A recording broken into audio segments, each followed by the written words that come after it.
présente, donc effectivement, vous l'avez fait rapidement, Isabelle Valmagia, direction de l'aménagement du territoire au Conseil régional.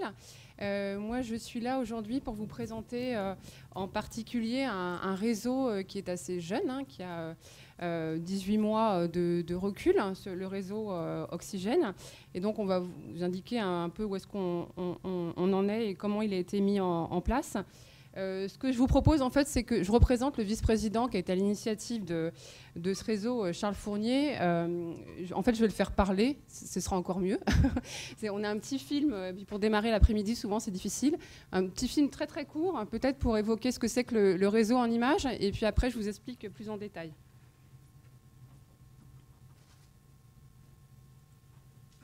Oxygène, c'est le lab des initiatives en Centre-Val de Loire.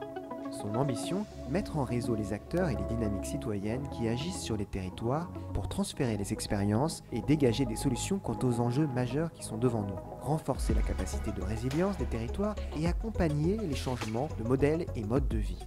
Aborder de façon pratique la transition écologique, les défis énergétiques, l'économie circulaire, la mobilité durable, la relocalisation d'une alimentation de qualité, la participation citoyenne, les transformations numériques.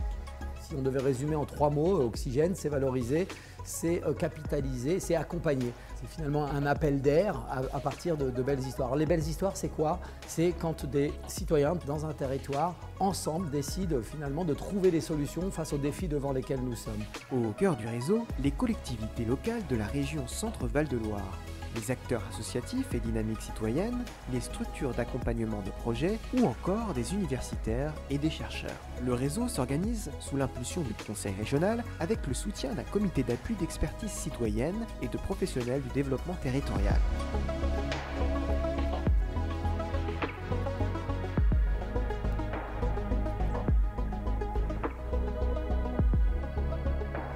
Le réseau construit des outils et des ressources à destination des acteurs locaux.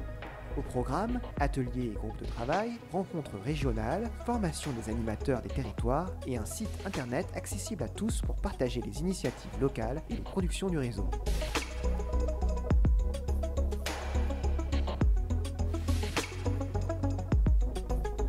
Oxygène prolonge le réseau rural régional initié en 2007 avec le Fonds européen agricole pour le développement rural, en l'élargissant au milieu urbain. L'ambition, faciliter les coopérations ville-campagne, mais plus généralement les coopérations entre territoires, y compris au niveau national, européen et international.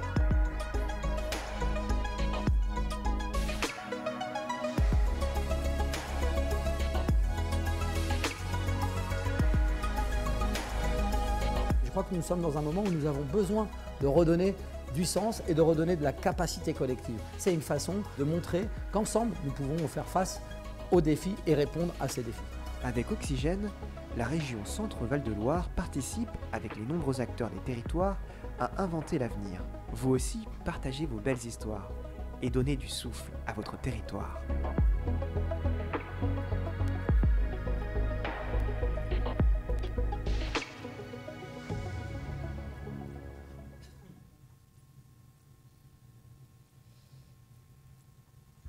Voilà, donc très rapidement, en fait, peut-être vous indiquer dans quel contexte en fait, est né ce réseau. Hein. Il est pas hors sol, il y a une histoire de la région Centre-Val de Loire qui explique à un moment qu'il y a eu ce besoin de mettre en place ce réseau.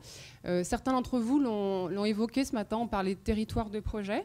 Il se trouve que le Conseil régional de longue date a pris le parti de dire qu'effectivement le développement du territoire régional ne pouvait s'appuyer sur du développement territorial, à savoir que chaque territoire avait une capacité en fait à se développer, si tant est effectivement qu'on lui donnait les moyens de le faire, mais que chacun avait une voie à suivre dans son développement et que dans ce sens-là, la région effectivement a toujours mis en place des outils en direction des territoires. Donc qu'on appelait ce matin, ça a été évoqué, un territoire de projet. Et donc on a un outillage au niveau du Conseil régional pour accompagner en effet les territoires. Donc l'outillage c'est quoi? C'est qu'on a une contractualisation. C'est 400 millions d'euros, hein, effectivement, ces contrats qu'on a sur 400 millions d'euros pour ces contrats. et qui permettent en fait de croiser des priorités à la fois du conseil régional et des territoires. Alors ces priorités, évidemment, elles ont évolué dans le temps parce qu'on a des enjeux qui sont plus accrus que d'autres, mais en effet, ces contrats, ça permet de mettre en œuvre des priorités en matière de transition écologique, hein, que ce soit en matière de transition énergétique, que ce soit en matière de préservation de la biodiversité, que ce soit en matière d'infrastructures économiques, d'accès aux soins également. Hein. L'un d'entre vous a parlé de problématiques de santé. En région Centre Val de Loire, c'est vraiment c'est d'une acuité très importante. On a une démographie médicale qui est très très préoccupante, et y compris, j'ai envie de dire, dans les métropoles que sont Tours et Orléans. Alors c'est d'autant plus vrai sur Orléans, un petit peu moins sur Tours, parce qu'on a effectivement la fac qui permet d'ancrer hein, des professionnels. Mais voilà, on a aussi en centre-ville d'Orléans des préoccupations pour avoir un médecin, y compris un médecin généraliste. Voilà, donc on a ces problématiques de santé également avec lesquelles on dialogue avec les territoires, également les questions d'équipement culturel. Voilà, on a des outils qui permettent de financer des projets sur tous ces sujets dans chacun des territoires de la région. Alors quand je dis territoire, juste, je n'avais pas prévu de vous présenter une carte, mais il se trouve que sur le site que je vais vous présenter après, il y a une petite carte, donc quand même... Pour ceux qui n'ont pas la géographie de la région en tête, on a une région qui est restée, elle, dans ses contours. Hein, il n'y a pas eu de fusion de régions. Effectivement, qui va de Dreux, pour le plus au nord, jusqu'aux confins, ensuite, là, du Berry au sud. Donc, ça tangente votre région par le Limousin. Et puis, on a effectivement, qui est marqué, bien évidemment, par le Val-de-Loire, voilà, par ici. Alors, les contours de ces périmètres, qu'est-ce que c'est ? C'est justement ces périmètres avec lesquels on contractualise. Donc, ces territoires de projet. Donc, on a, puisque ce matin, la question a été posée, nous, on signe ces contrats, on dialogue avec des EPCI. Donc, quelquefois, sur un territoire, on peut avoir une seule communauté de communes, avec la recomposition qu'on a connue au niveau territorial. Donc, c'est le cas, par exemple, quand on est sur Loche. Vous voyez là ce qu'on voit, la petite Afrique lochoise, c'est effectivement une seule communauté de communes, donc avec qui on signe et on dialogue sur tous ces sujets-là. Et puis, selon les cas, on a des territoires où on a, si vous prenez notamment autour de Blois, on a 3 EPCI, 3 communautés de communes ou communautés d'agglomération qui sont groupées. En fait, nous, c'est pas tant de savoir avec qui on signe que de savoir qu'on est sur une échelle, un territoire qui nous paraît suffisamment pertinent en matière d'aménagement du territoire pour faire de la coopération. Donc, j'avais pas prévu de vous parler plus cet après-midi, effectivement, de nos outils de contractualisation, mais c'était pour vous dire que le réseau, il est né dans un contexte où on a des outils, on a des initiatives locales qu'on a pu évoquer ce matin, alors sur tous ces sujets-là, hein, et puis je vous présenterai quelques exemples, et que le constat qu'a fait Charles Fournier, en effet, c'est que toutes ces initiatives locales, on n'en parlait pas. Il y avait peut-être des récits à raconter autour de ces initiatives locales, et puis on ne les connectait pas non plus les unes aux autres, et qu'il y avait besoin de les connecter. Voilà, et je ne vous ai pas dit également qu'au-delà de ces contrats, on a également un dispositif, je vous invite à le découvrir, qui s'appelle À vos idées, et qui a vocation à financer l'émergence et la structuration d'initiatives locales qui portent de la collaboration sur les territoires et qui visent à mettre en place de nouveaux services, de nouvelles activités.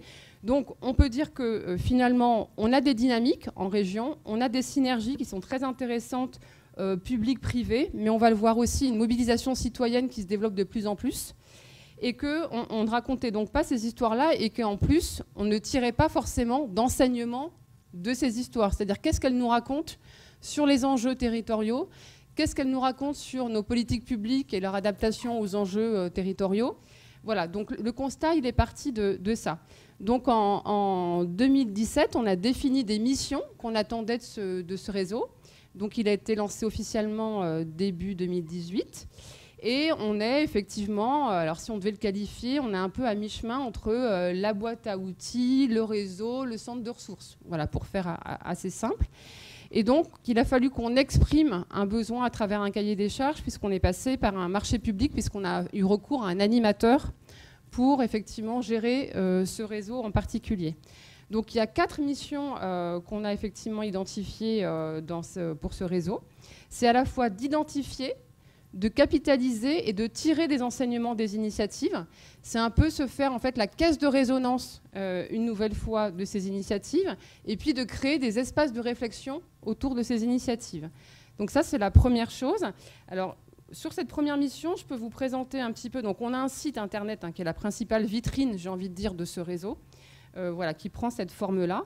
Et effectivement, pour vous montrer peut-être la richesse des initiatives qui ont été identifiées, capitalisées, on a en effet, donc là on a toujours 3 en fait, ça tourne, on a toujours 3 qui font un peu l'actu ou la page de coup, on va dire. Et après, vous pouvez rechercher des initiatives en région. Donc vous pouvez avoir une approche par thématique. Alors ce midi, on a beaucoup parlé d'économie circulaire, donc je pourrais aller sur le thème qui doit exister d'économie circulaire, je ne le vois plus là, par exemple. Donc si je veux... Pardon ? Ça y est, voilà, c'est ça, il est là. Il est là, et sachant qu'on pourrait faire des tris par localisation, donc si vous voulez vous amuser à regarder, alors on descend à l'échelle du département, on pourrait chercher sur un département en particulier. On a vu une approche aussi par public cible, à savoir leader, si ça ne parle pas à tout le monde, c'est des programmes européens effectivement d'accompagnement sur du développement local. Donc on a aussi tagué en quelque sorte les initiatives qui bénéficiaient d'un financement leader, et puis par porteur de projet. Donc vous avez effectivement alors, des fiches qui ont été faites. Alors je dis des fiches, ça ne fait pas très glamour en disant ça comme ça, mais ça peut être des fiches ou tout simplement quelquefois des vidéos ou toutes les ressources qui sont associées.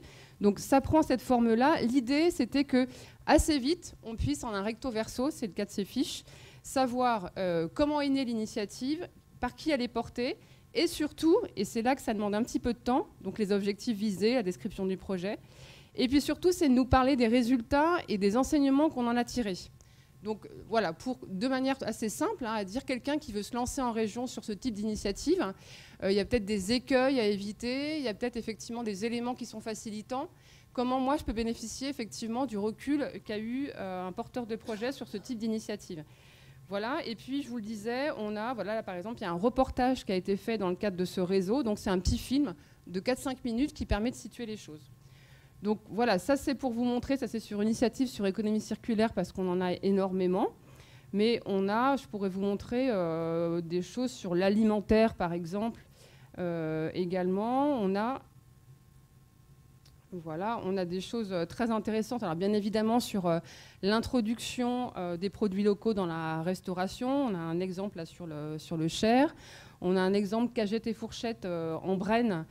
Pour ceux qui pourraient connaître en effet sur une plateforme qui s'est mise en place. Et là, Pierre pourra en parler en effet en lien avec le pays Castelroussin pour mettre en place des liens entre des producteurs locaux et puis de la restauration collective. Et puis, vous avez un autre exemple sur la mise en place d'un réseau d'éco-crèches sur le Cher. Voilà, donc tout ça, c'est effectivement pour vous... Donc, je vous invite bien évidemment à aller jeter un petit coup d'œil là-dessus. Ça, c'était une brique, j'ai envie de dire, d'intervention de ce réseau et qui a été, j'ai envie de dire, un peu le marqueur assez fort, en tout cas du vice-président. C'était vraiment, il faut mettre le paquet sur ces initiatives qu'on n'évoque pas assez. Je vous dirai après un petit peu qu'est-ce qu'on en tire aujourd'hui, 1 an et demi après, en termes d'enseignement.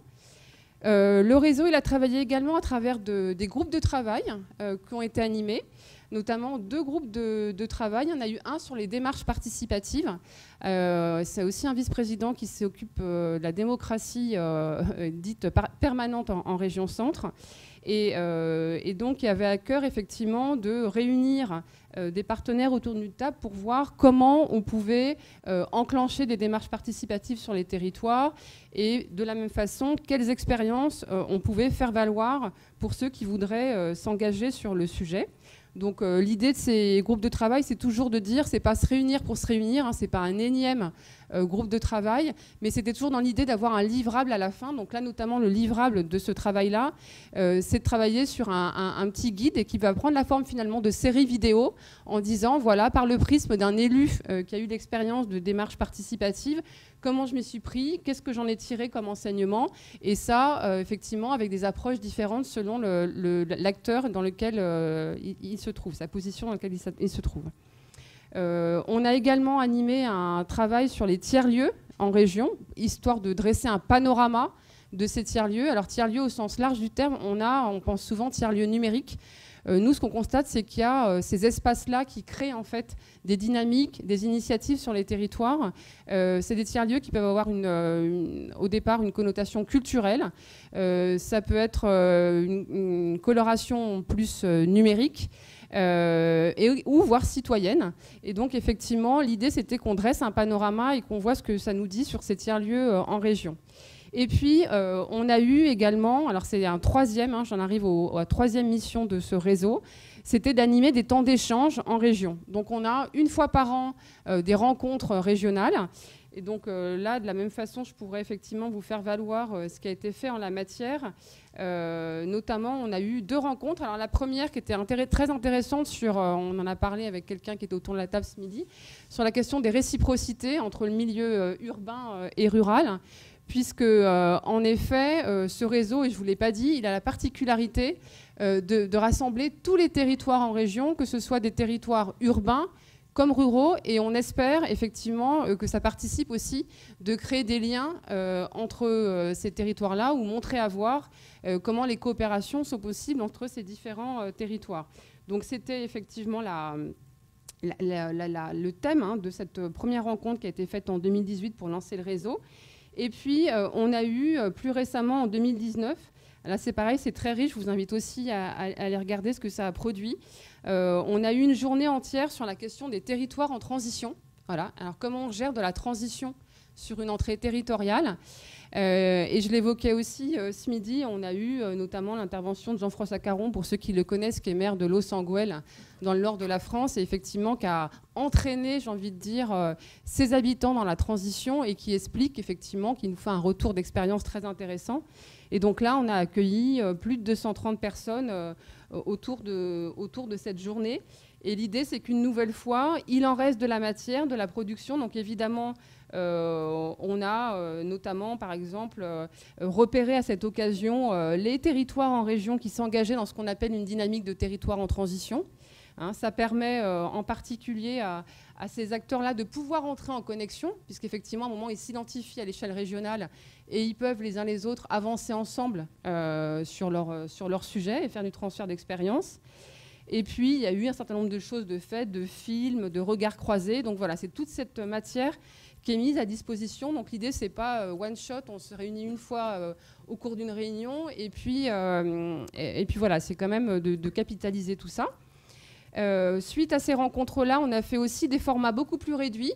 C'est-à-dire qu'on nous dit, c'est bien, les rencontres, une fois dans l'année, ça galvanise un peu les énergies, ça nous fait du bien de voir qu'il y a des choses qui sont possibles, d'entrer en connexion avec d'autres. Mais nous, on a besoin de formats beaucoup plus opérationnels. Et donc, on a mis en place ce qu'on appelle des ateliers également. Donc, c'est plutôt des formats de 50 à 60 personnes.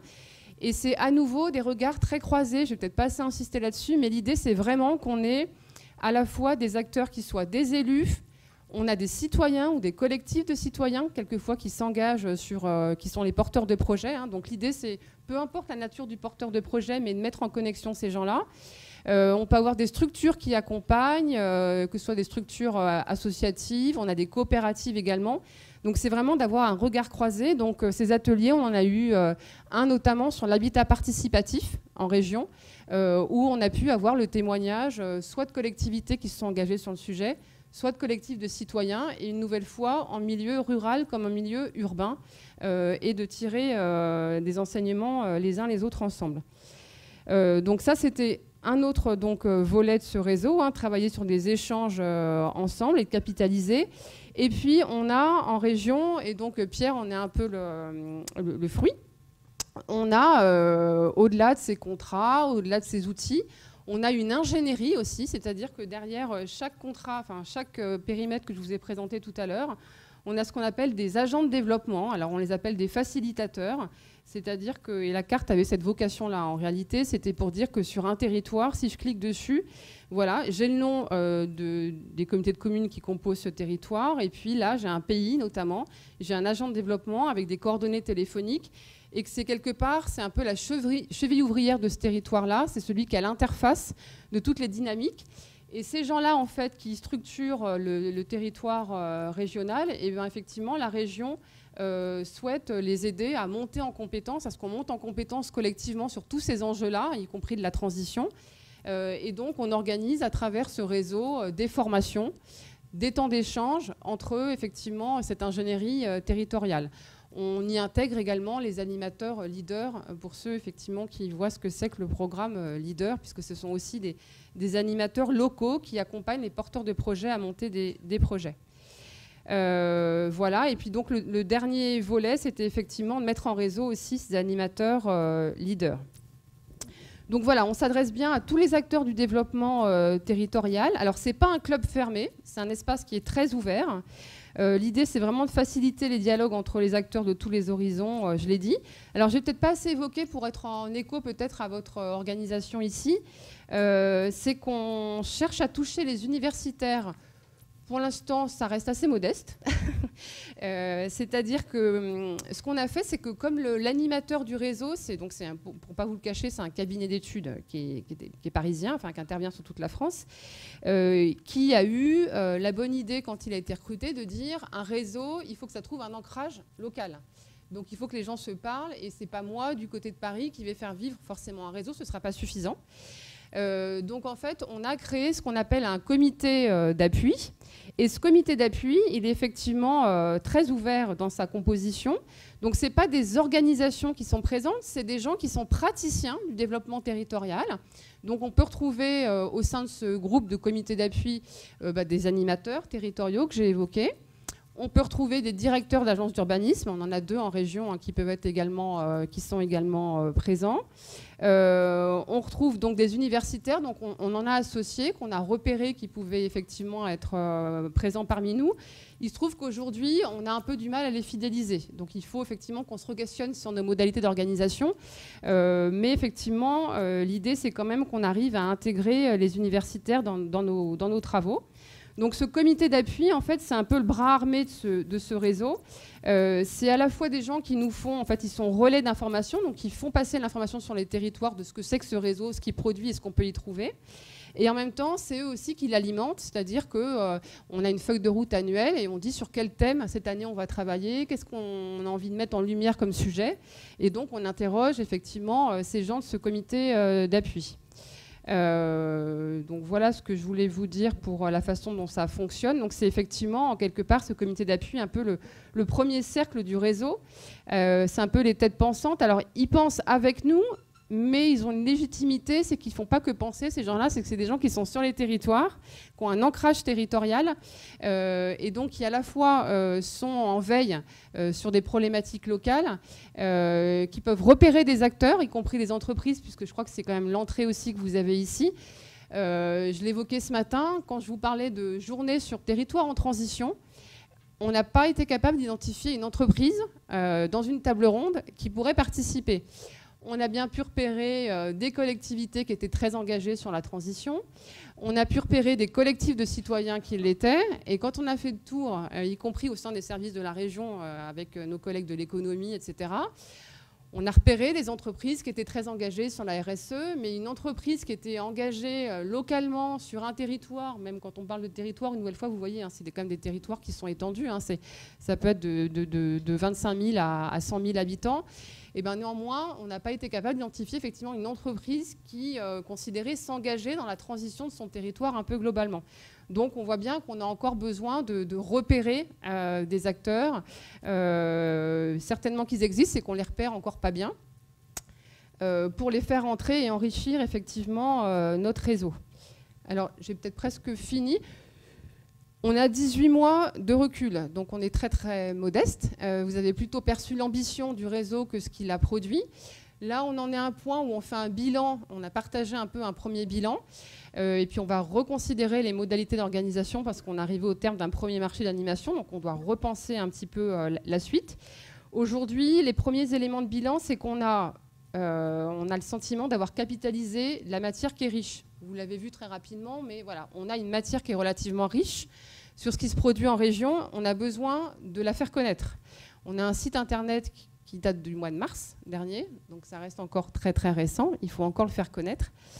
Et que par ailleurs, on se questionne un peu sur, et ça pour les uns les autres, si vous êtes dans des réseaux, ça doit vous parler aussi, c'est que en fait, c'est très long de capitaliser de la matière. C'est-à-dire que là, on a cherché, vous l'avez vu dans ces initiatives, On n'a pas simplement cherché à les identifier, mais c'est en tirer des choses. Ça veut dire passer du temps avec les porteurs de projets pour qu'eux-mêmes expriment en fait un bilan et puis nous racontent leur aventure. Et ça, c'est hyper chronophage. C'est très, très long.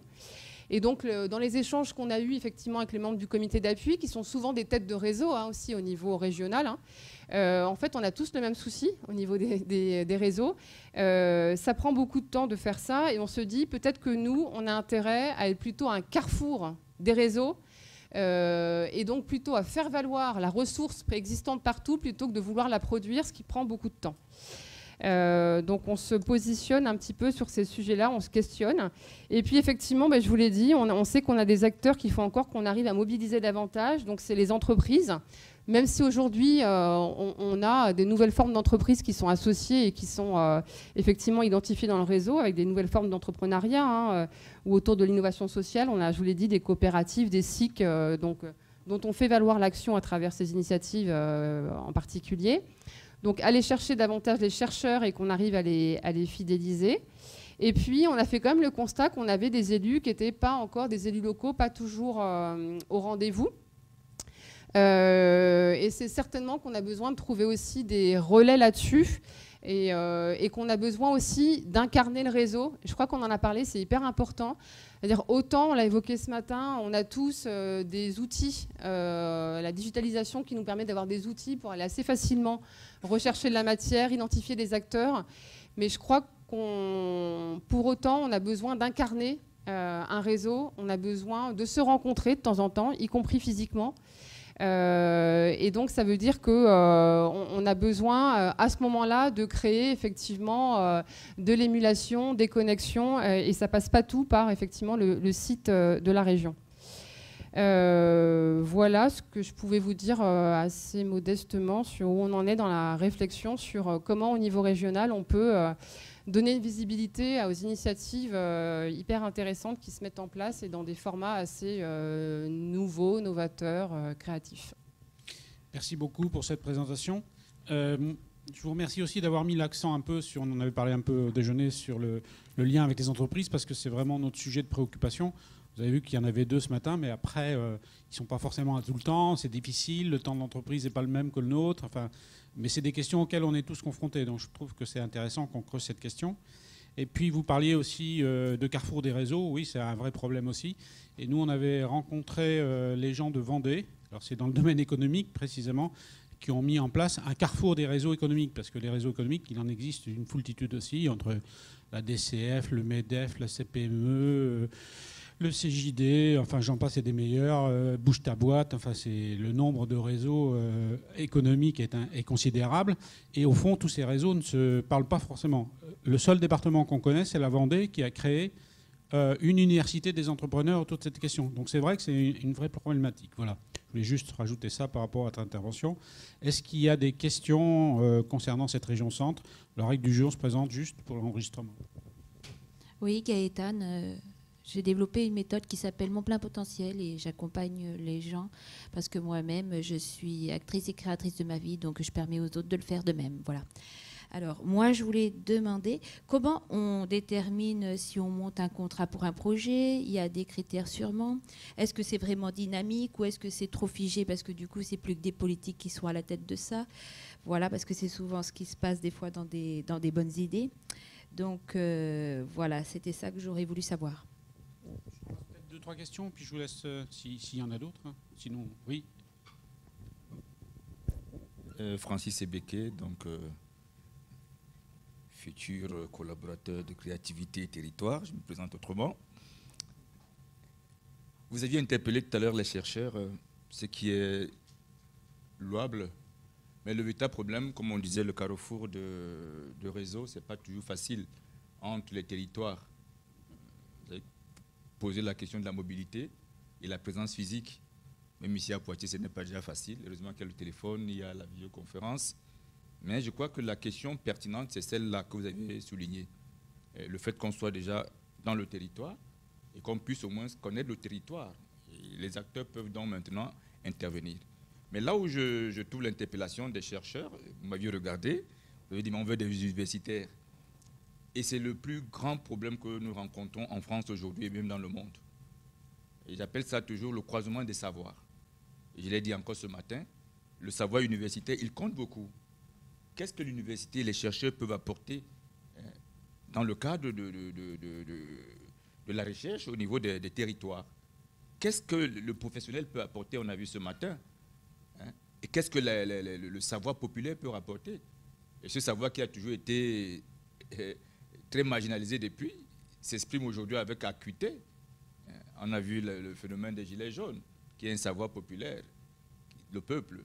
Donc, interpeller les chercheurs, c'est beau, mais il faut encore, vous l'aviez dit, les fidéliser. C'est la chose la plus difficile. Alors, est-ce qu'il ne peut donc pas maintenant créer une sorte d'interterritorialité, comme disait Vanier? Est-ce qu'il ne faudrait pas déjà, comme vous aviez commencé là, entre Poitou-Charentes et votre région, voir déjà comme on a commencé là? Pas un LabCom, mais vraiment un réseau qui va donc permettre que cet échange puisse continuer, quoi. Une interaction entre les régions. Merci. S'il n'y a pas d'autres questions, je vous propose de répondre. Ah, si, André. J'étais étonné. Oui, André Brouchet, président du Club des Échos Business Angels et de Au Bon Conseil, accélérateur de connexion fertile. C'est très simple. Vous coûtez 400 millions d'euros à la collectivité, ou du moins on vous donne 400 millions pour fonctionner, d'après ce que j'ai compris. Combien rapportez-vous? Est-ce que ce que je veux dire, c'est pas du tout une attaque, évidemment. Ce que je veux dire, c'est que beaucoup de comités existent, beaucoup de groupes, etc., beaucoup de facilitateurs existent. Hein. J'en suis un moi-même, donc je sais que ça existe et c'est utile. Mais pourquoi est-ce que les entreprises, finalement, boudent un peu tout ça? Parce que tout ça, pour eux, c'est quand même beaucoup de discours, beaucoup de bonne volonté, beaucoup de... comme ça. Et à la fin, où sont les clients? Où est le chiffre d'affaires? Voilà. Donc, je pense que... je trouve remarquable ce que vous faites, mais il faut ajouter, c'est une chose qui m'a frappé, dans les fiches que vous présentez, il n'y a même pas marqué à la fin, voilà quels sont les besoins des entreprises ou des gens qui sont partie prenante dans cette fiche, que le lecteur, auquel le lecteur pourrait répondre. Ne serait-ce que de dire, nous avons besoin de tel type de client. Toute personne qui veut utiliser nos services pour avoir plus de clients s'adresse à nous. Vous voyez, est-ce que vous comprenez ce que je dis? Bon, alors, il y a des dépenses, où sont les recettes? Voilà. Ainsi. Je vous laisse répondre à ces... Ah oui, alors, Et je propose à M. Vicara de commencer à se préparer, parce que justement, la transition sera tout à fait utile. Alors, je me suis très mal fait comprendre. Donc, merci de me donner la possibilité de rectifier le tir. Les 400 millions d'euros, c'est les crédits que la région alloue à ses contrats sur les territoires sur une génération pendant 6 ans. C'est-à-dire, tous ces contrats-là, pendant 6 ans, bénéficient de crédits de la région à hauteur de 400 millions d'euros. Donc, ce n'est sans rapport avec ce que coûte ce réseau tel qu'il fonctionne. Parce que, alors, franchement, effectivement, si on avait 400 millions d'euros pour faire vivre un réseau... non, pas du tout. 400 millions d'euros, c'est l'engagement régional pour financer des projets de territoire sur ces territoires en particulier. Et je vous l'ai dit, sur les domaines de la santé, de la culture, des infrastructures économiques, du développement du très haut débit, de la transition écologique, etc. Donc, ces 400 millions, c'est ce qu'on accorde pour faire tous ces projets. Hein, voilà. Donc ça, je pense que c'était un peu utile de le rappeler. Après, peut-être sur quand vous dites les besoins des entreprises, les fiches que je vous ai présentées, les initiatives, on n'est jamais sur une fiche d'une entreprise. Les fiches, les initiatives sur lesquelles on a envie de raconter ce qu'évoquait le vice-président en parlant de belles histoires, c'est des initiatives qui sont collaboratives. C'est toujours des initiatives qui croisent en fait la volonté de plusieurs partenaires sur un territoire, après qui se trouvent être portés juridiquement par une association ou par une société coopérative ou par une collectivité, peu importe. Mais c'est toujours le fruit de différents partenaires qui travaillent ensemble. Donc on ne fait pas la promotion d'actions territoriales, d'une entreprise. Par contre, on valorise des entreprises, peut-être au sens des initiatives, mais jamais une entreprise. Voilà. Et l'idée, c'est bien de dire, parce qu'on est quand même sur des initiatives, sur des sujets qui sont encore relativement émergents. Alors ils le sont de moins en moins quand on parle d'économie circulaire. Je pense que partout maintenant, les ressourceries, on en voit poindre. On a des choses un peu plus innovantes sur des maisons de la transition qui se mettent en place. Enfin, donc on estime simplement, très modestement, que là où il y a déjà eu un parcours par un collectif qui a travaillé sur un sujet, c'est simplement de le donner à voir à d'autres pour effectivement éviter, je l'ai dit, des écueils et trouver des facilités pour monter leur projet parce qu'ils vont trouver une ressource qui va bien, la personne qui va bien à tel endroit, qui va les aider, les sources de financement qui sont là aussi. Donc ce que je voulais simplement dire quand j'évoquais nos contrats, c'est simplement que la région elle a des outils financiers pour accompagner des territoires et que c'est simplement qu'aujourd'hui, on a besoin de davantage de raconter ce qui s'y fait dans ces contrats pour permettre et faire aussi boule de neige, avoir un effet d'entraînement sur d'autres acteurs du territoire. C'est pour ça que je me suis permise de dire on est sur un territoire régional qui a un outillage et qui a besoin, le réseau, il naît de l'idée de dire il se passe des choses, il y a des financements, il y a des outils pour vous aider, mais il faut qu'on vous en parle, il faut que vous en parliez entre vous et que vous connaissiez. C'était ça le propos sur les contrats. Donc pour répondre à madame, en fait, si je dois vous parler de nos contrats, il me faut l'après-midi et vous ne m'autoriserez pas. Non. Voilà.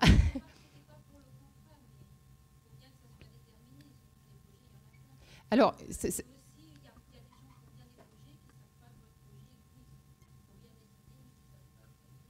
les contrats, vous voulez dire les contrats ? Le réseau, alors le réseau, effectivement, vous avez raison, toute la difficulté, c'est après de monter en puissance pour faire connaître le réseau et donc de s'appuyer sur les acteurs qui sont en région pour qu'ils le fassent connaître. C'est bien l'objet. Je pensais que vous faisiez référence à la façon dont se montaient les contrats. Donc ça, c'est encore autre chose, en effet.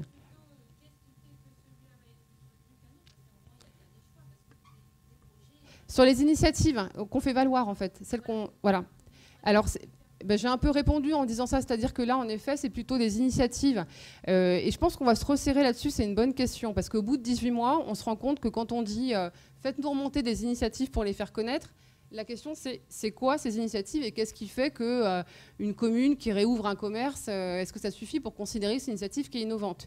Donc on a besoin de les qualifier, ces initiatives, et je pense que ça fait partie des réflexions qu'on va avoir où on risque, pour donner plus de visibilité au réseau, possiblement de se recentrer sur la question, par exemple, des territoires en transition. On se dit c'est déjà un sujet qui, en tant que tel, hein, quand on aura parlé de transition écologique, vous voyez tout ce que ça veut dire derrière la transition, c'est peut-être déjà un sujet qui suffit en lui-même, donc de parler, comme on l'a évoqué, de relocalisation alimentaire, de transition énergétique.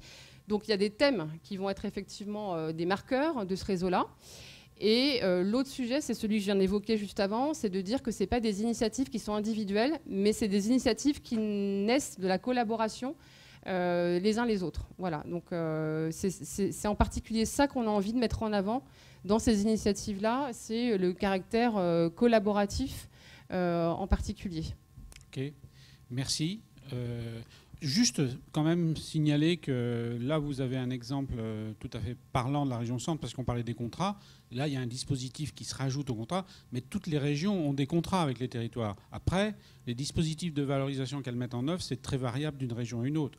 Moi, je pense par exemple à Rhône-Alpes, à Auvergne-Rhône-Alpes, qui a un dispositif, par exemple, sur le développement économique à travers la RADEL, qui est un des meilleurs réseaux de développeurs économiques qu'on connaisse. Mais là, on a un réseau intéressant sur les initiatives locales, au fond. C'est ça la question. Donc faites vos comparaisons dans les régions différentes dans lesquelles vous êtes.